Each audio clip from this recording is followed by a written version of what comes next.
Hello ladies and gentlemen, this is Blue Maxima, and I want to talk to you for a bit about East 9, Monstrum Nox. Frankly, I'm bored to tears. There are so many reasons for this that it's going to be a bit hard to get into all of them, but we'll give it a shot, shall we? This is going to be done old school. I'm going to do this live, and the only reason I'm going to do this live is because I am legitimately so sick of it that I don't want to play it anymore. What's my save time at the moment? Just under 6 hours. And honestly, all the stuff that I've played up to this point feels like it should be about 60 minutes worth of game time. But look, I'm halfway through chapter 4 at the very least, right? This game's got like 9 chapters. So we're almost at the halfway mark. Like, look, before I do anything, just to give you an idea of where I'm at, let's just go to my trophies. East 9 should be towards the top. It's all the way over to the right. So I believe, yeah, that's chapter 3. 4, 5, 6, 7, 8, 9. Yeah, there's 9 chapters. And sure, they might make the later chapters that little bit longer, give them a little bit more gameplay, but right now, I got nothing. So here we are in the prison city of Baldurk, or something like that, right? It is a big fortress they turn into a prison, and at the beginning of the game, Adol and Dogi just stroll on up and get arrested. Adol manages to escape the prison, but gets shot by some lady with a curse gun, and that turns him into the Crimson King, who is a monstrum who fights to help the city overcome its debilitating otherworld monster problem. And as a result, a lot of things end up being really fucking weird. So the entire point of the game, you might notice that Adol's hair color, like the mask is a pre-order thing, the axolotl thing is a pre-order thing, but his hair color is definitely not a pre-order thing. You might notice his hair color is different. The reason for this is because he's technically a fugitive. Within the first 5 minutes of the game, you technically escape from the prison, and you are just basically left to run around to your own devices, make your own home base and all that, but it's all story events. There's nothing in the way of mechanics that really do that. So, as a result, you're a fugitive. Not to mention, you're actually recognized, especially when you turn into your Crimson King outfit with your red hair. But you can just walk around the street as much as you like. There's no threat to you to being arrested or anything like that. You don't need to be stealthy. You can walk right up to the soldiers who absolutely know your face by this point, and they'll just say, oh, I need to go on patrol today. So, honestly, a lot of the story has just felt kind of pointless. Because, basically, when you get rid of everything that feels completely inconsequential, like the fact that you're a fugitive, or the fact that you've been shot with a cursed bullet, which doesn't really seem to affect you much outside of not really letting you leave the city, but it just feels like a boring replacement for the idea that, oh, you're not allowed to go around the entire city as of yet. Also, you're not allowed to leave, so you're stuck inside the entire city. This is important. Yeah, look. Oh, right. Enemies need to die first. This becomes relevant. Probably better that I do this now while there's something in range. For the life of me, I have no luck with avoiding attacks recently. There we go. You might notice I got a little Nox there. We'll get to that. Yeah, you're not even allowed to leave the city. So everything up through at least halfway through chapter 4 takes place entirely within the city walls and the dungeons underneath. This is relevant to one of the reasons why I don't like the game, but we'll get to that. So yeah, the fact, other than that, the story feels entirely inconsequential. You're just running around as a series of dudes beating the crap out of monsters. That's more or less all there is to it. They do try to make some intrigue about the prison, but when it couldn't hold a doll for 10 minutes, it's like, what relevance does it have to anything? When the big sword guy is just like, nah, I'll let him go, I'll take care of him later, it doesn't feel relevant to anything. When there doesn't seem to be any threat to a doll or his party whatsoever, it just feels inconsequential. It feels like I've been spending a lot of time running around helping the townspeople do stuff, and there just doesn't seem to be any consequences for the idea that I've escaped from prison at all. But that's problem number 1. Problem number 2 is the city design itself. Because it's just really big, really grey, and really dull. Like, it is honestly just a boring place to be. Everything is just so grey and monotone and lifeless. And this extends to the dungeons, of which there have been 4. Now, I'm going to take the opportunity to fast travel to one of these dungeons. I know there's one around here somewhere. The Tranquil Underpass. The Depths. Let's go there. So, see this dungeon? See how it's just a big square room with basically nothing to it? Very little in the way of environmental detail, and what's there is basically just there to meant to be smashed in order to get you some resources. Yeah, this is all of the dungeons that I've fought in so far. Grey, featureless, flat, square bollocks. It's not visually interesting. It's not challenging. It's not anything. It's not even really a maze. It's just these immensely boring dungeons that have nothing to them. And they're really easy to explore because a lot of the things that you're given when you get these new party members, and by the way, these party members aren't interesting at all because they all show up at the very beginning, and as soon as you get the white cat over here on the right as your party member, you think to yourself immediately, oh, they're all going to be my party members at some point. There's no mystery to this whatsoever. No, it's just going to be, they're all going to be involved at some point. But yeah, they're all basically like this. And you might think, well, do they at least make them fun to explore? They really don't. Because they're all so simple. Because you see, every time you get a new party member, you get a new movement trick from them. You just saw the one that the white cat gives you. It's, just run up walls. The Crimson King gets a little grappling hook that you've seen a couple of times already, which basically just throws him into the nearest thing, or you can use it to just zip to the nearest, well, not the nearest enemy, but you can use it to zip to an enemy that you're locked onto. Except when that happens. We'll get to that. This all takes up a gauge known as the Gift down the bottom there, and it's not like, Legend of Zelda Breath of the Wild, where you can expand it. It's just the same amount throughout the entire game, right?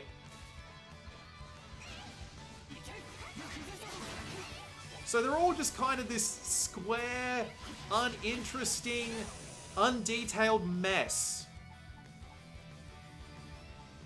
And honestly, that's not even the worst part about it. I want to warp to... Alright, let's say I want to warp to the Fountain Plaza.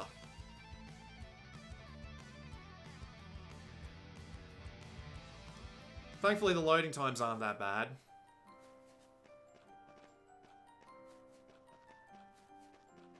Look at the really low draw distance. Just, everybody just, like, appears in. Look, there's nothing there right now, right? But if I walk forward, boom. Bounty board. The draw distance is so low that it has been constantly taking me out of the game. And it's really weird because almost every part of this game feels like this massive open bit of terrain where there's plenty of room to move and maneuver, but there's just nothing in it.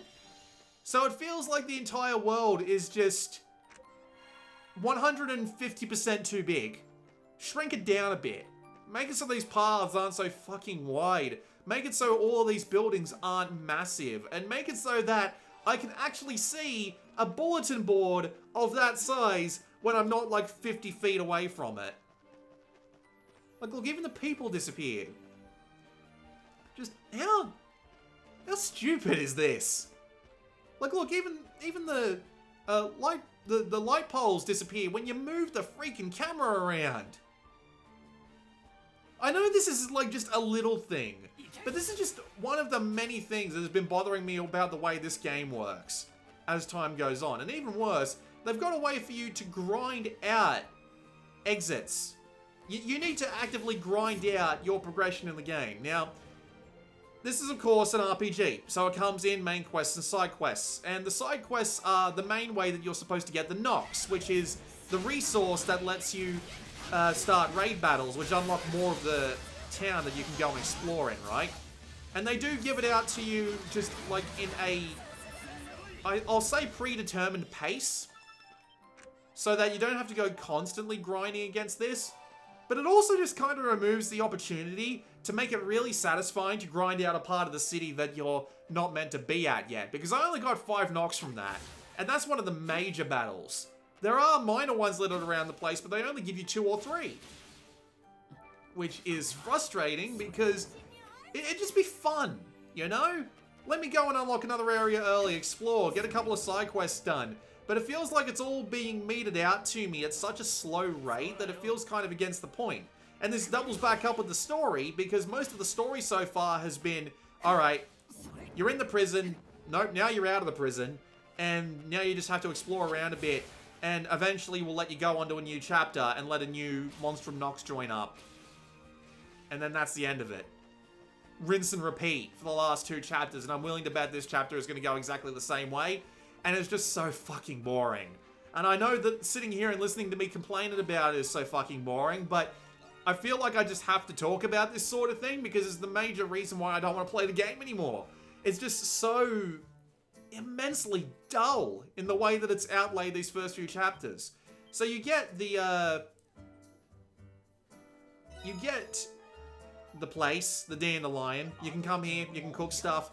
There's also a lady over here, a silhouette, who wears a freaking weird mask. Actually, she's not over here. Where is she?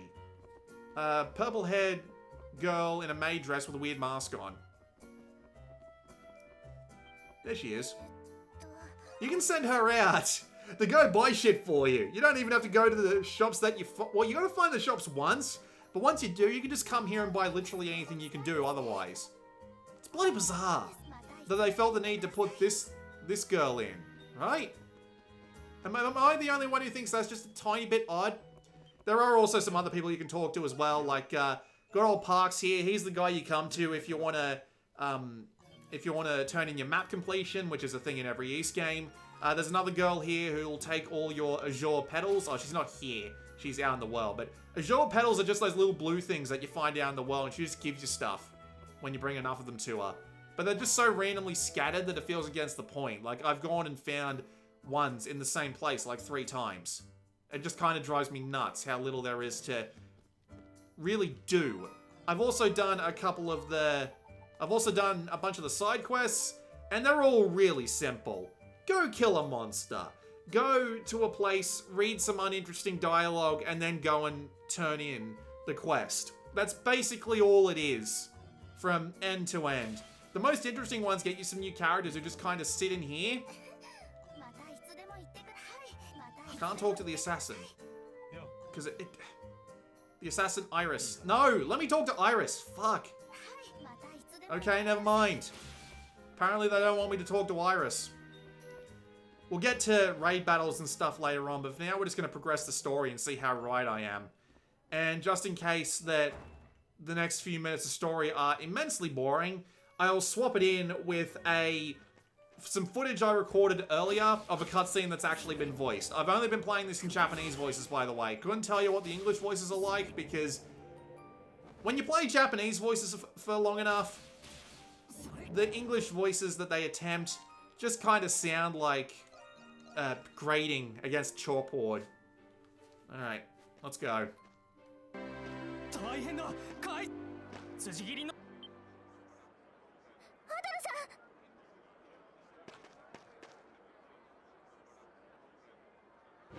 ついに追い詰めたぞ、タカ。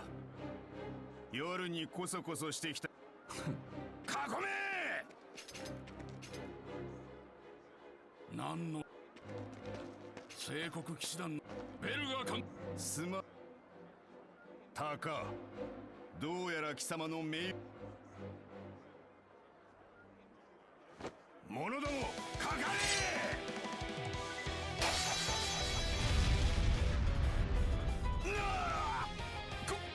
これは噂以上に強い。ひるむな。聖国騎士の誇りを示せ。怪人ごときに遅れを取るな。我々ももう一度行くぞ。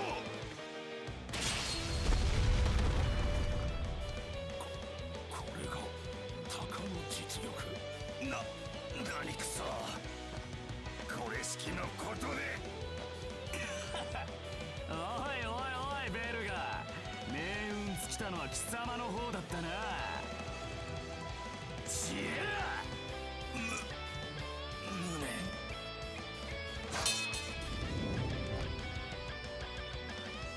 お前たちは。よう待ってたぜ。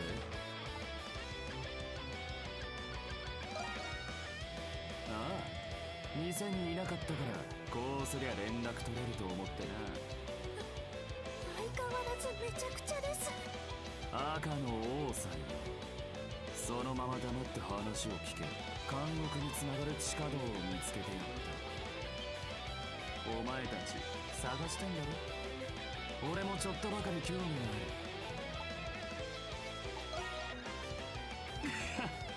る。さすが話が早い。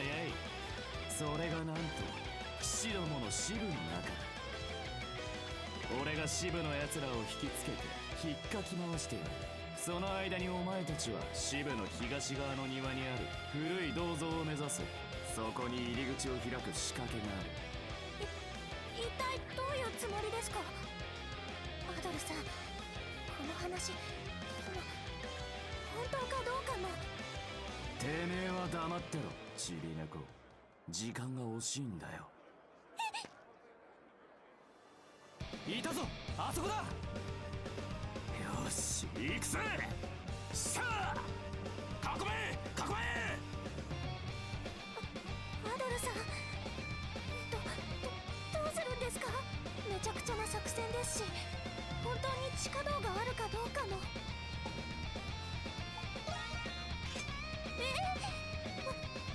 かりました。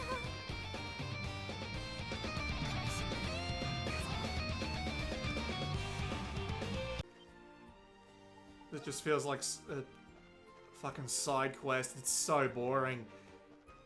The writing is just not interesting. I think that's the major problem that's trying to keep me interested, because again, the entire story up to this point, as I've already outlined, is more or less we've escaped from a thoroughly ineffective prison because we've broken into it like 3 times. It's starting to get a little bit ridiculous. And we've had some one-dimensional characters in the form of the White Cat and the Hawk. And we just find ourselves just going around doing errands for the townspeople so that we can unlock the rest of the city, despite the fact the rest of the people don't have to put up with this shit. And it drives me mad just how little of actual substance there is. There's one bit of actual substance going on right now that's even remotely interesting, but I'm willing to bet that I've figured it out at this point. So, at one point, like near the end of Chapter 2, you get teased with the fact that there's a second adult running around, and he's also been arrested in the prison, and the one guard there is actually doing his job in keeping him in, right? But, this other adult just doesn't have any idea what's going on. He doesn't know well, he knows there's another him running around, but he's got no opportunity to actually get out of the prison and figure it out for himself, which just seems bizarre.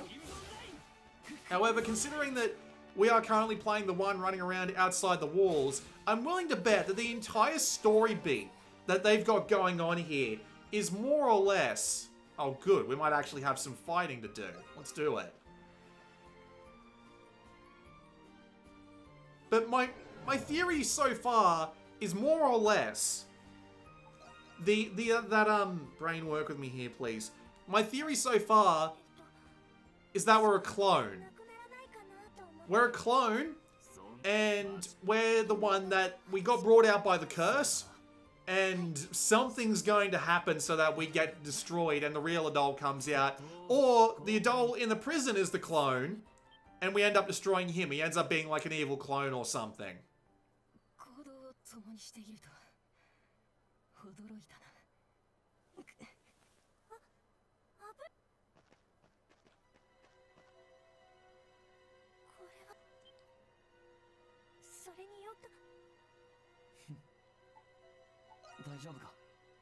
Oh yeah, this is the girl who shot us with the curse gun in the first place.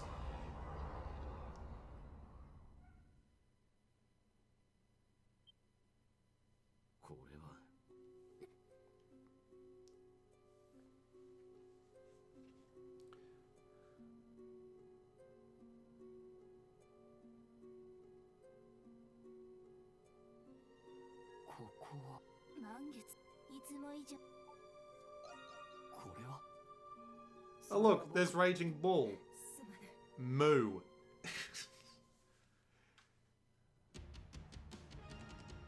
Protect the Sphinx from the Limerers? Okay. Guess what this is? Raid battle. Remember this from Issei? Basically, you've got monsters. Beat the crap out of them. That's it. More or less. I guess it's time to start talking about the combat system. Wow, that did a lot of damage. So, combat system. You have. Please swap characters. Thank you. Oh, for fuck's sake. Combat system. Press square to attack. I've actually changed a couple of the buttons here, so this might work a little bit differently than you might expect. But yeah, press square to beat the crap out of enemies. Hold R1 and press the face buttons in order to do skills. Skills will beat the shit out of the enemies. Everybody gets skills. They level up independently of each other, alongside the just full like leveling up in general, right? Use the triangle button to lock on. I hate the lock-on in this game. You want to know why I hate the lock-on? What the fuck are you two doing? Get back out there.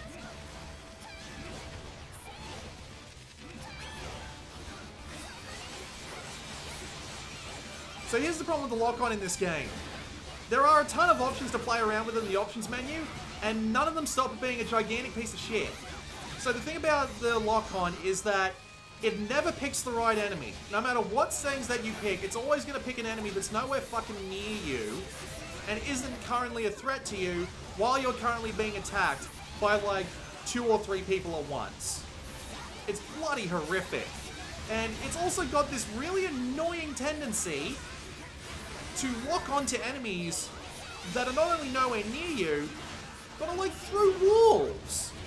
So I've seen a bloody enemy I've seen it lock onto a fucking enemy that's 2 floors below me, while there was another enemy in front of me actively starting an attack. It doesn't seem to matter what settings I fuck with, what stuff I do. I can't, for the life of me, get the lock-on to actually do anything useful. And it is incredibly frustrating as a result. And it makes playing the game really hard because you're just going to be constantly shit. I don't know why that didn't hurt my teammates, but alright, Rise... No, we don't even need a Rise potion. We'll just use one of the 10 million Grimmets I've got down here. Oh, I've got black figs. Okay, that'll do. Then I'll just give him some red cheese. No, I haven't blocked it. I haven't broken its environmental tendency yet.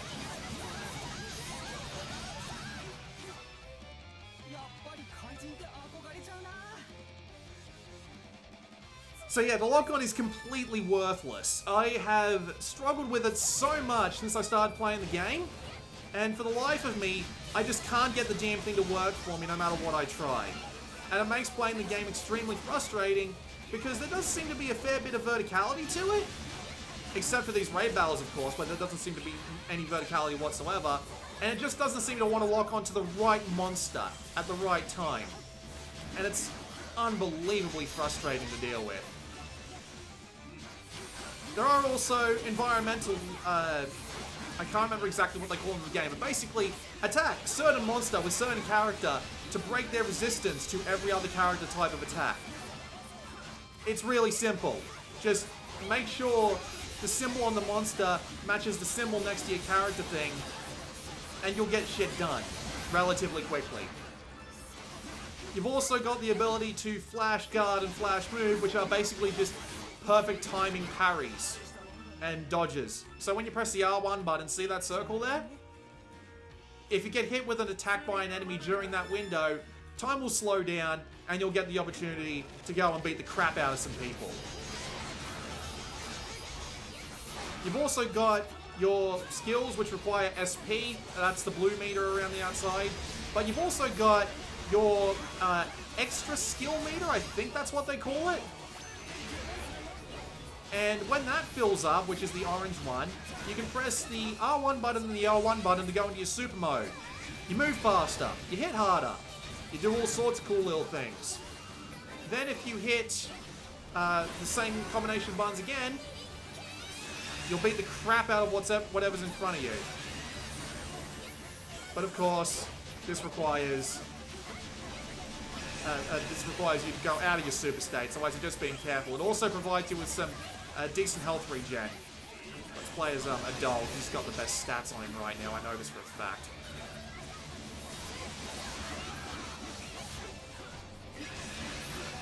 I'm currently playing this on hard difficulty, and hard difficulty was the difficulty recommended for people who are good at action games, but haven't played too much in the way of Ys. This does count as me. I have not truly finished an Ys game. I just kind of know how it all works. So, that's just kind of what I picked. And it's too easy.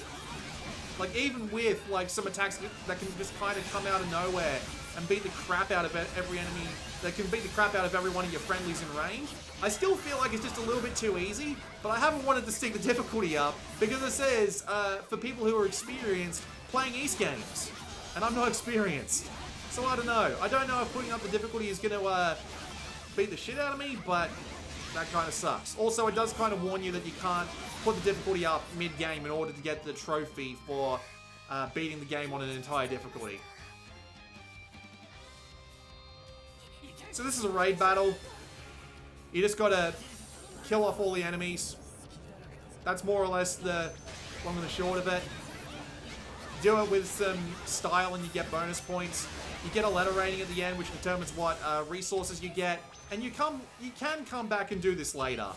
You can come back and do anything that you miss later, which is nice. Like, I don't have a problem with that. It's just that I've got an S ranks on basically everything I've done so far. The only reason that I'm doing so badly in this is because I've come in quite under-leveled by the looks of it, considering they were willing to spawn level 25s in as soon as we started the fight. The decoys that I've bought don't appear to be doing anything, which is really annoying. Also, I hate the button combination because I always get it wrong. It's R1, then L1, not the other way around. Yeah, I bought a bunch of decoys, but these guys just don't seem to give a shit about them. I need some health. Yeah, smoke meat, why not? Back to a doll. No, never mind, back to the cat lady. Honestly, the enemies needing to be attacked by a certain kind of people just feels kind of arbitrary in this one, because there's so much room to engage that you've got more than enough time to swap out people before they have a chance to actively do anything to you. It's kind of weird. And the sphere is not doing too well. I legitimately have like this decoy here that's supposed to draw them off, but it's not doing anything. I spent good money on that, and it's doing fuck all to help me out here. I guess I should probably stay here and let them come to me.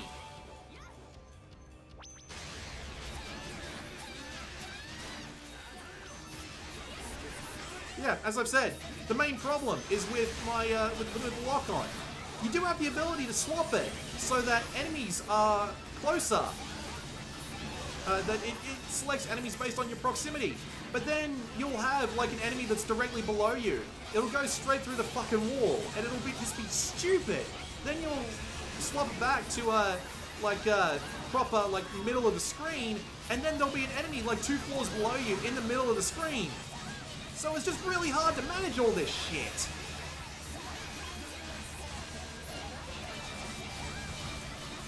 Looks like my decoy is just being destroyed.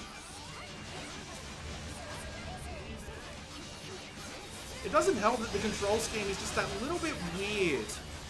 There's some strange shit going on with how this control scheme works.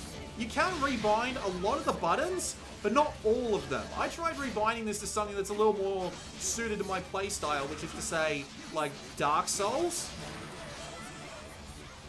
But for the life of me, there were just some combinations that would refuse to work no matter what I tried. Whether it be like putting up the, whatchamacallits, getting yourself into your extra mode, or using certain skills, or just trying to make something that would mean that I didn't have run, dash, and use all your skills on one button.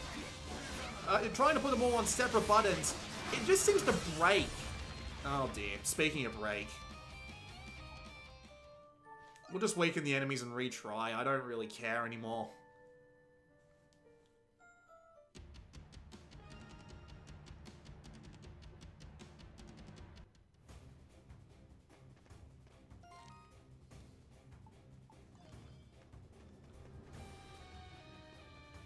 I appreciate the absolute lack of warning that I wasn't really prepared to take this on, by the way.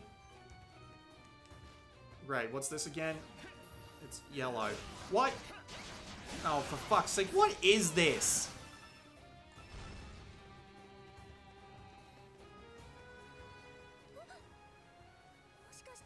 Just this giant thing that can make just a bloody instant kill. Well, not so much instant kill, but really heavily damaging field all the way around it with almost no warning. Seems like bullshit to me.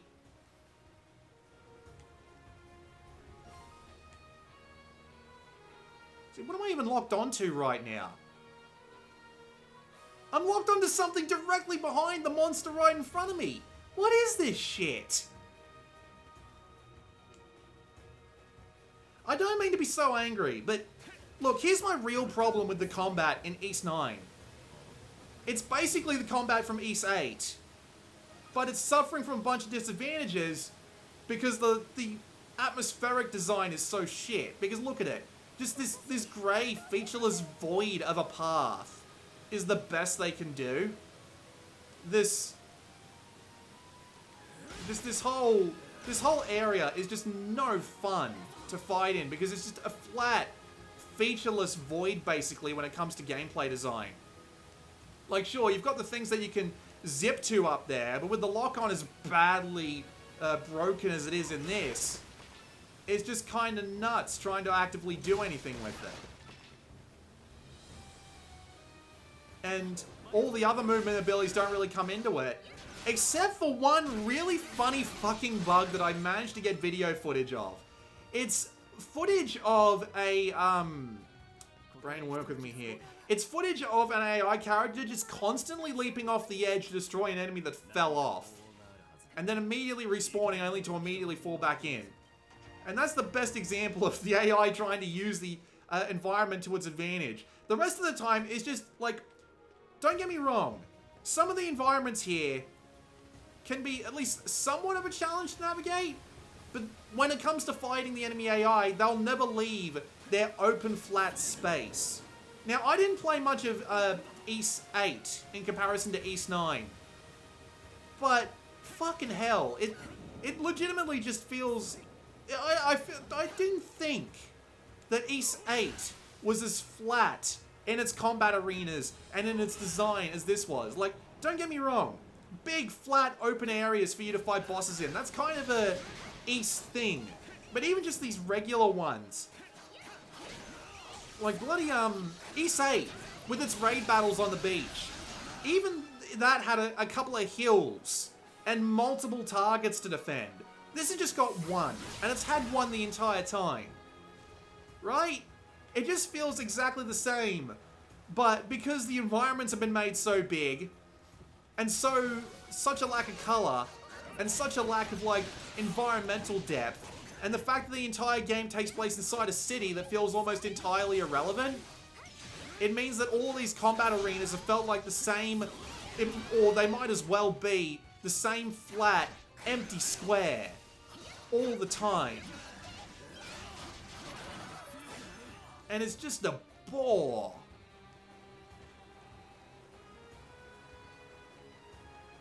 The voice acting is alright, but it's a Japanese game. You kind of expect that at this point. I don't really have a massive problem with it, although it does have to work with the bad writing. And I don't even know if it's bad writing or a bad translation, because clearly the game is meant to be set inside this prison city. Clearly you're supposed to escape from it. But it all feels just so inconsequential that I've just had no care for it whatsoever. As a result, I feel like I've just been doing busy work. I've had very little of the city open up to me. I've had dungeons that look just like the city and so feel just as boring as the rest of it. I've had nothing to really latch onto. Nothing to really get a grip on.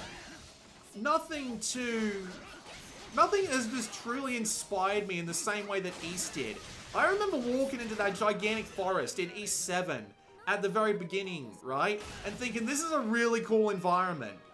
In this, it's been the same set of black, boring squares all the bloody time. Even East 7 was more appealing than this, because at least it had more color than this. I didn't even play that much East 7. I played like one level of it, but it still looked better than this grey, featureless, overly massive void. Even Trails looks better than this, and even it had like a slight scaling problem, but this just takes it to 11. I'm so bored. I'm legitimately just so bored, because the combat is just no different from East 8. So, and there's so little in the way of interesting content to do. It's got all the shit that you know from the East game before it. Get items to build better items. Equip yourself with a bunch of different equipment. Explore the map. Get as much treasure as possible. Turn it in for rewards. Excuse me. There's just so little to it. There's just so little new and interesting, and it's all just these one-dimensional characters that have like one problem that needs to be solved, and suddenly they're happy to join your party.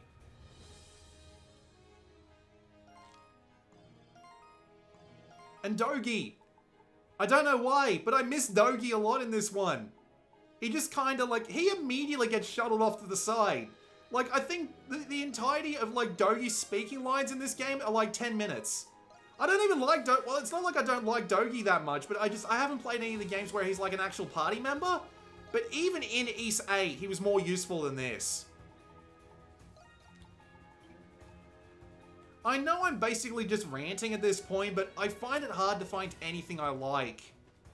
When you go so far as to not have like not spawn points. When you go so far as to have so little in the way of like environmental details be drawn in, or have the lock-on be so broken, or have these areas feel so big, empty, and lifeless, it's like, what is there to actually find and like about this?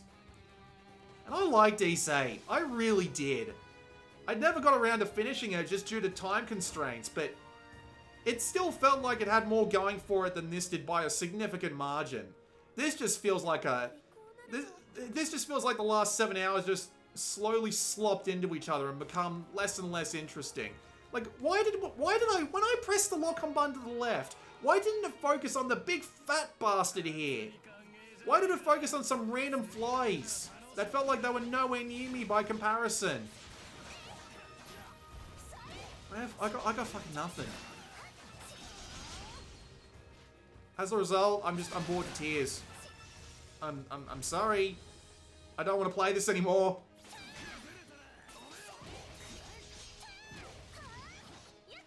Am I done yet? Big boss monster. Big boss monster. Not to mention all the bloody, all of these guys look the fucking same too. They've all got the same design. The monsters in the dungeons at least have a bit of variety to them, but whenever you have to go into like the little Nox areas in order to unlock more areas of the city, they all look like this.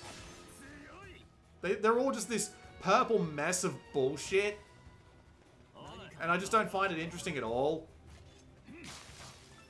I might find it more interesting if I wasn't always fighting them in this grey, featureless void of a place.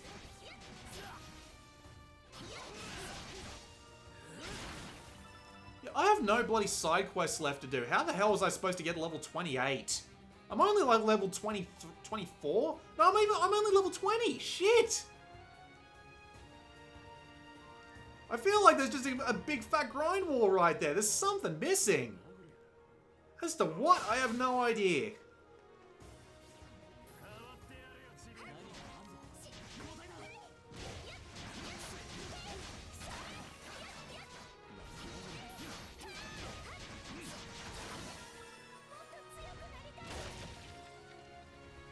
I don't even know what half this stuff does in Raid.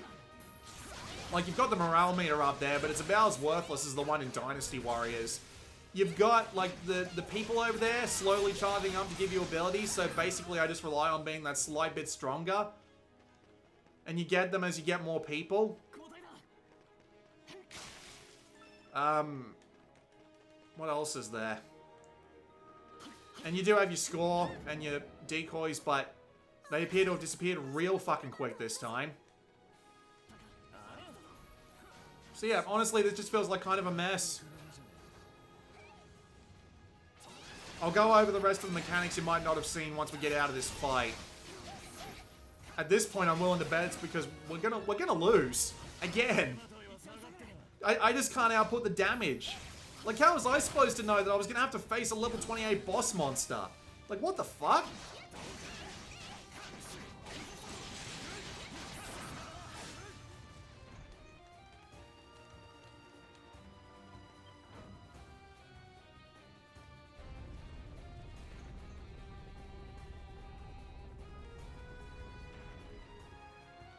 Oh yeah, when enemies take enough damage, they get broken, they fall down on the ground, and you can hit them a bit. Really simple shit, right? This is probably going to be like a B or something, I don't know.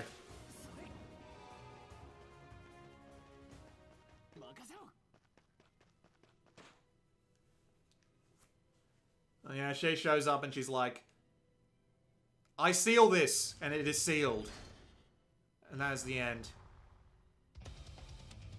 B, I was right. Yep, and I just get some stuff.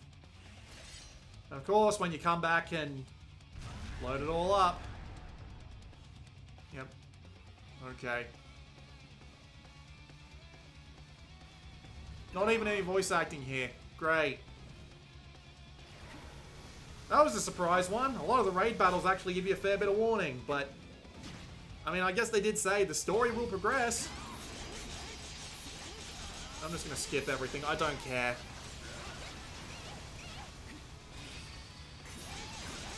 Yeah, so I'm actually allowed to leave now, but yeah, I don't care. So when you hit left, there's your map. You have landmarks you can go visit. And these landmarks also count as a completion thing, so you take it to someone and they'll give you some rewards for it. Really basic. It just feels like it's kind of adding shit on top. Right is your items menu. You got meals, which you feed to everyone, but they take time to recharge. You've got ingredients that you can use to cook new meals. There's your preserved foods, which are just items. Basic stuff. I kind of laughed at this, expellant, because it just kind of implies that they give them laxatives in order to get rid of their curses. But yeah, you got weapons, items, and accessories that you can equip that do stuff. That Gimp mask is not on the white cap by default. That is a pre-order bonus. So you got your items. Your skills, they all level up individually. You've always got room for more than you can equip, but frankly, they seem to have basically nothing going for them whatsoever, other than they just look different, at least right now anyway. You never know how these turn out later on. Yeah, there's your equipment. You've got costumes. Huh. Okay. Your sacramentals, they're just items that give you bonuses that you can equip on the way. Party, you can swap people out. Don't have anyone to swap out yet. There's all your stuff that you usually get in a Falcom game in its journal or what have you. You've already seen the map. And as I said, there are a fair few options, including the ability to turn on an assist mode for the 3D platforming. But some of these, like the lock-on, doesn't matter what you change these to, that it will never work properly. Camera settings, display settings, volume sliders, languages, and the ability to rebind all your controls. But as I said, there are some that require you to have like multiple buttons pressable at the same time, and some combinations will just refuse to work because fuck you, I suppose. But yeah, honestly, I just don't like East 9 at all. This environment is so big and so empty and so dull that I don't enjoy exploring it whatsoever. The story is just really weak. It doesn't help that you escape from what must arguably a really powerful prison within the first 5 minutes, and you're able to walk around freely in your costumes in front of guards, and it just really doesn't work for me this time around, and I couldn't tell you why. There's very little added over the top of East 8 in East 9. that just doesn't feel like busy work, or just something that doesn't really help the base gameplay out that much. And the combat is ruined by, again, not having that much over the top of Ys 8, but also having a completely broken lock-on. It's legitimately borked, and I don't understand it. So as a result, all of this game just feels like a borked, broken, well, not so much broken, but just generally unimpressive mess. When it goes so far as having the bulletin board not be visible from like 50 feet away, the game just feels really undercooked. And the chapter, the things for the chapter, the layout of them, the structure, which more or less seems to be, oh, we're going to do a bunch of side quests that are really boring and don't have great writing. Then we're going to help one of the Monstrum members. And it's obvious who we're going to end up helping because their name is in the freaking chapter title card. Then we're going to have like a raid battle or two, and then we're going to move on to the next one. That's what the last couple of chapters have been, and I see no reason for that to stop. And it's so goddamn boring. The dungeon designs are so goddamn boring. The enemy designs, especially when it comes to the bloody, the Nox, the Grimwald Nox, they're all so boring because they're all the same color scheme. Everything is just so colorless. Like, 90% of this is grey. It's almost as bad as, Ijin in Like a Dragon. I'm sorry, I don't like it. It just feels like a mess. A really undercooked and just not very well thought out mess. Go back to Ys 8. Go back to that kind of scale. Go back to that kind of style. You'll do way better than this. Like, just look. This just feels so empty. Like, this green is just so... It's such a dull green. And sure, when you zoom in, all the fields and stuff just automatically appear, and it does look slightly better, but you still got all this really grey over here and a surprisingly dull blue sky. Like, that should be way brighter than it is. I don't know why it looks so color crushed. I think that's the term they use for it. Also, the aliasing. I'm on a 1080p monitor. This game does not run at 1080p. This can't be 1080p. I've never seen this bad aliasing and just general shimmer at 1080p. And I'm playing this on PlayStation 5. There is no way you wouldn't be able to run this at 4K. You would have the room. You would have the processing power. I'm sorry. This video's been a massive rant, but it's the best I got. I don't want to play this for 1 second longer than I have to, which means I'm going to stop. This has been Blue Maxima. I'll see you all next time.